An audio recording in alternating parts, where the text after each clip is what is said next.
Welcome to KissFAQ Song Stories.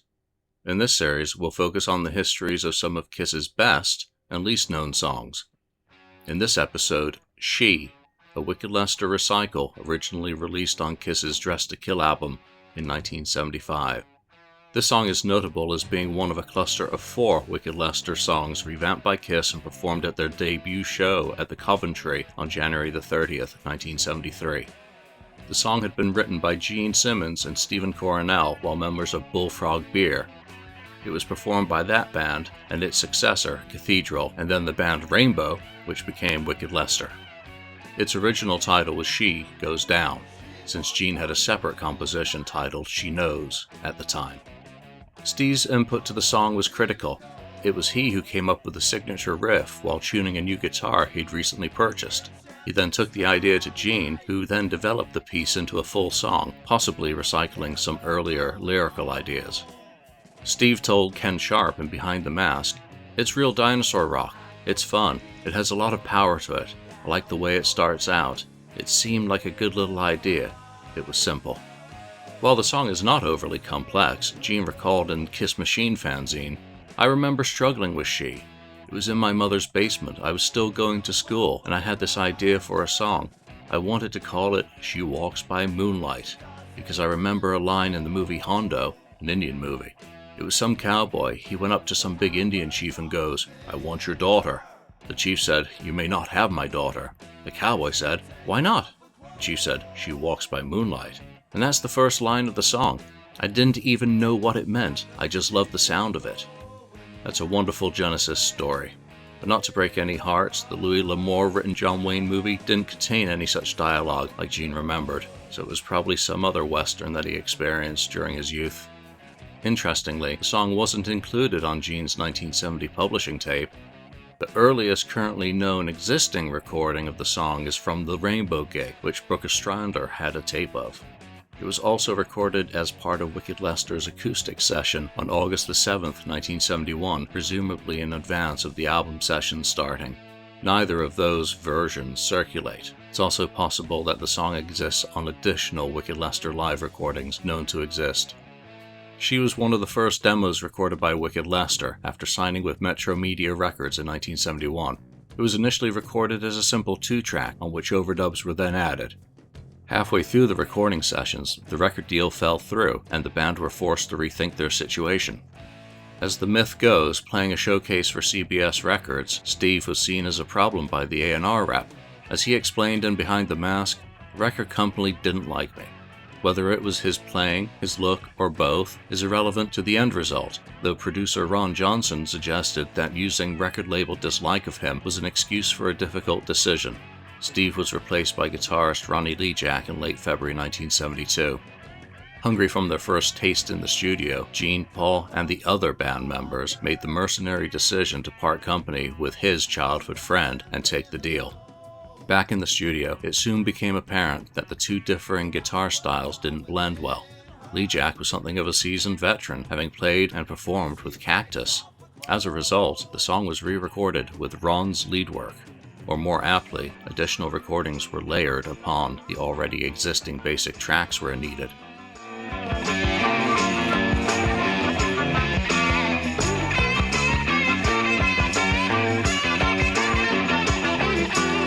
She walks by moonlight. No one really knows. Enchanted starlight. Never going home.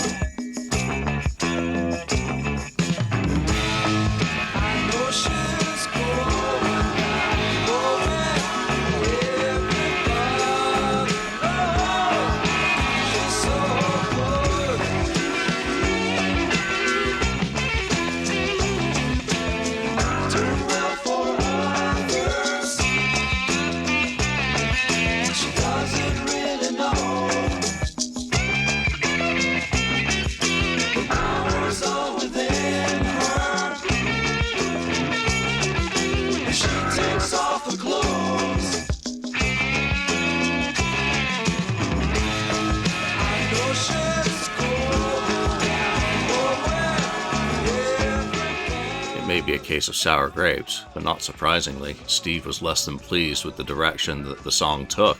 He told Ken Sharp again in Behind the Mask, "Me being a guitar player, she would have turned out more the way that Kiss wound up doing it.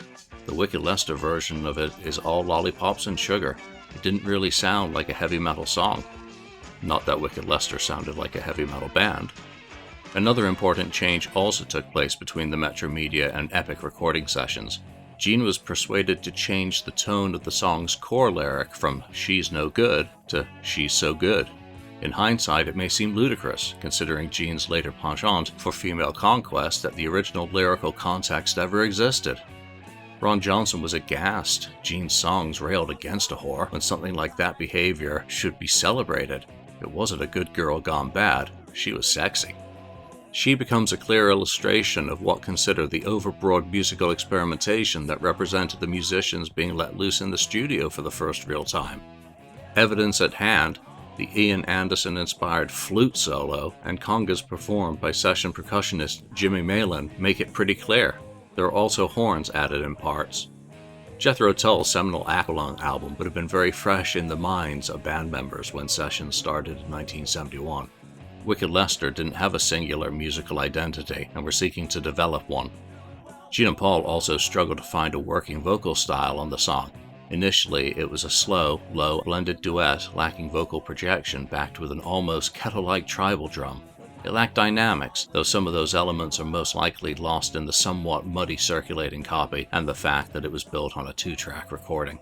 There's only so much sonic space on quarter-inch tape when you add layer after layer after layer.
There are a multitude of Wicked Lester mixes that circulate, the earliest of which is clearly Stevens' guitar work. Later versions are either hybrids, retaining the "She's no good" lyric, or the later Lee Jack version with the altered lyric.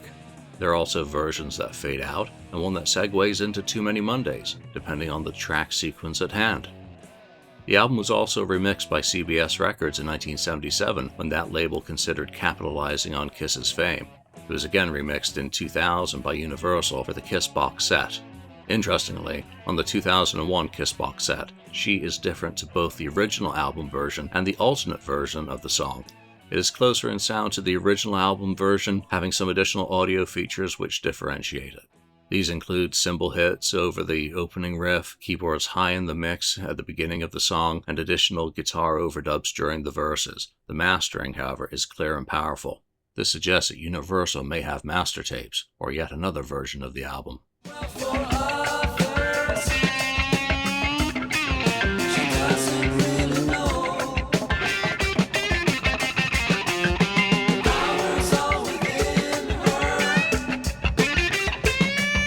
She takes off the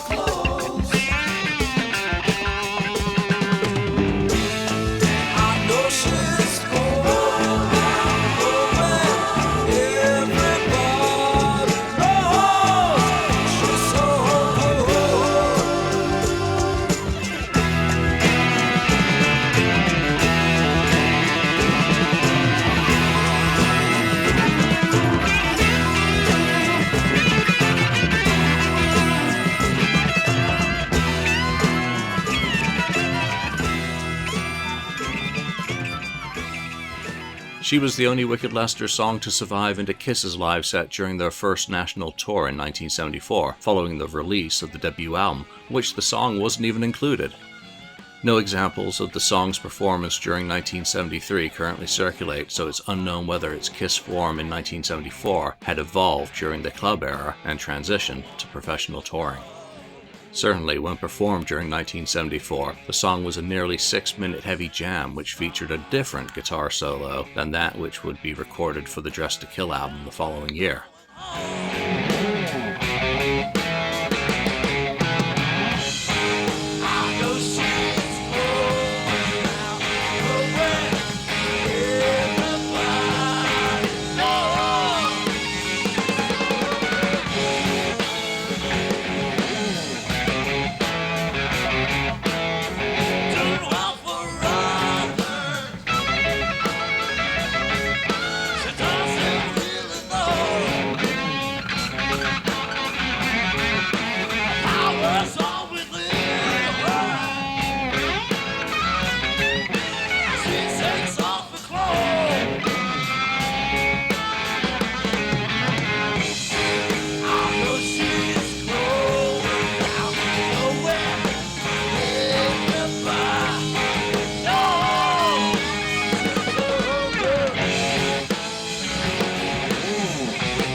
When properly re-recorded in February 1975, ironically again at Electric Lady Studios, Ace borrowed some of the structure from the Doors' 5 to 1, according to Ken Sharp, writing in Goldmine magazine. One more time.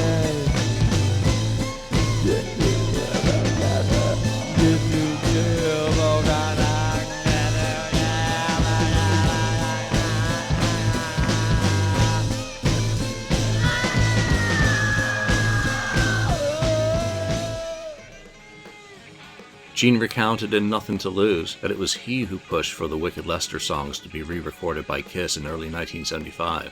As he put it, I felt they were good songs and belonged on a Kiss record because they were based on riffs. It also helped that the band had again been on the road non-stop since releasing the Hotter Than Hell album. They had had even less time to write new material than on the preceding album when they were rushed into the studio to record yet another album. Circumstances dictated economy, and Neil Bogart dictated speed. It's probably also helpful that she had remained of the live set throughout late 1974, early 1975. Since it was material that fans could already identify with, it was amusing when Paul introduced the song as a new one in March 1975. Stephen Coronel, who hadn't liked the direction the Wicked Lester version had taken, would have been happy that the basic rock essence of the song was allowed to be displayed with the embellishments removed. She was the only then current album song performed and broadcast on NBC's Midnight Special, the band's only national television appearance promoting Dressed to Kill. While Come On Love Me was also performed at the April the 1st filming in Burbank, California, it was not broadcast and no known recordings of it have yet surfaced. The 3 surviving songs were included on Kissology Volume 1. She was also included on the Alive album, probably constructed from parts of the Wildwood and Davenport shows. Live, the song remained much more powerful and was often the launching pad for Ace's guitar solo following the ending jam section.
Following the release of the Destroyer album, the song was dropped for the US leg of that tour to make room for numerous additional more current songs.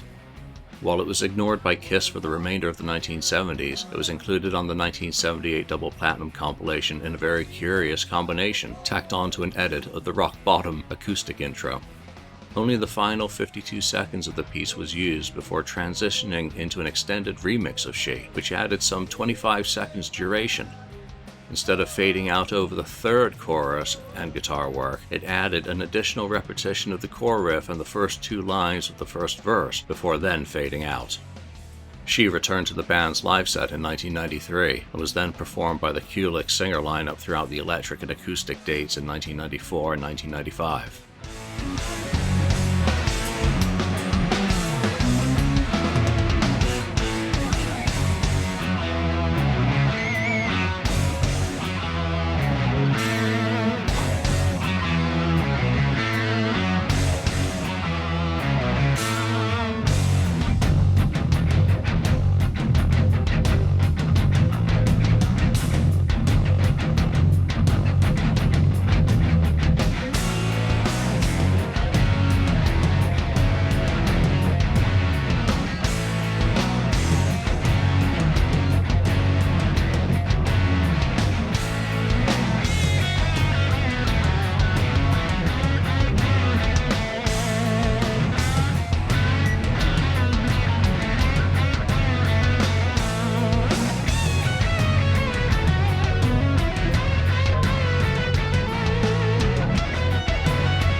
For the Kiss My Ass self-tribute project, Anthrax was recruited to perform the cover, which was produced by Gene and Paul.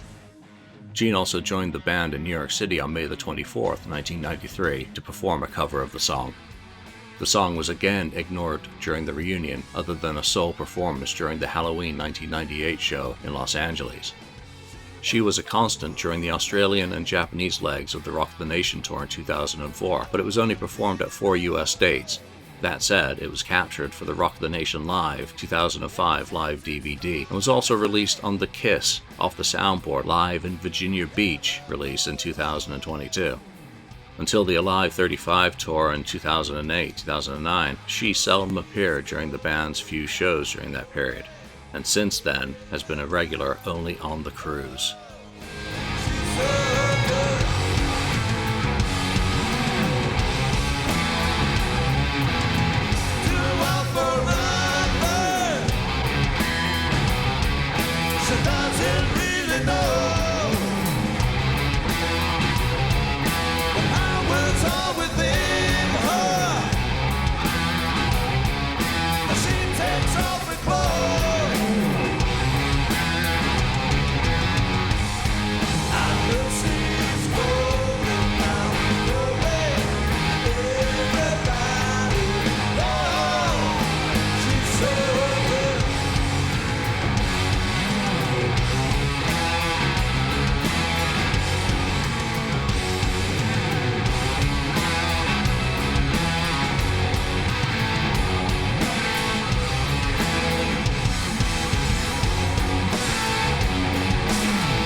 misery.